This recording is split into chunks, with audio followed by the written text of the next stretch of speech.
សកម្មភាពលើកថ្មបងប្អូនម៉ោង7យប់នេះថ្ងៃទី4ខែ12បញ្ញាប់លើកយកទៅបាត់ដំបងពីថ្មគោលលំឡើងចេញដំណើរហើយមូលហេតុអីបខំយ៉ាងហ្នឹងបងប្អូនបខំដើម្បីឲ្យយកវាយកពេលវេលាហែព្រះអង្គហ្នឹងយកទៅពលំឡើងគេហែមក9គេហែមកឲ្យគេបញ្ញាប់ឲ្យយើងបខំឲ្យយើងទៅម្ល៉េះយើងលើកនេះលើកទម្លាប់ដាក់ទាំងយប់នឹងបងប្អូនមើលម៉ោង7ណាម៉ោង6ជាម៉ោង7ណាថ្ងៃទី4ខែ12នេះ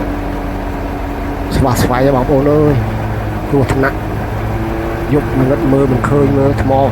អាពីដុំនេះវាទំនាប់នៅទំនាប់ហ្នឹងឃើញទេទំនាប់អាក្រោយហ្នឹងលើកសាងដាក់ឡានមួយទៀតនេះព្រោះឡានធំនឹងដាក់វាអស់មួយថ្មវាដុំធំពេកហ្នឹងមិនថ្មទួយណាថ្មដុំធំទៅបងប្អូនអើយគាត់ទំនាប់មើលទំនាប់លើកអានឹងដាក់ថ្មទៅឡានតែមួយដាក់ថ្មនឹងដុំ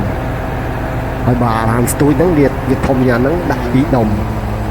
តួអង្គមួយដុំទំនាប់មួយដុំតាមពិតទំនាប់បើតួអង្គហ្នឹងទំនាប់ពីរជាន់តែគេត្រូវការយើងចម្លាក់ហ្នឹងបងប្អូនយើងត្រូវតែសតស៊ូស្វិតស្វាញយ៉ាងឯងទោះបីតែម៉ោងណាពេលណាដោយក៏យើងក៏ត្រូវធ្វើដែរយើងត្រូវធ្វើព្យាយាមធ្វើបើមិនព្យាយាមធ្វើម៉ោងដល់ពេលគេមើលវេលា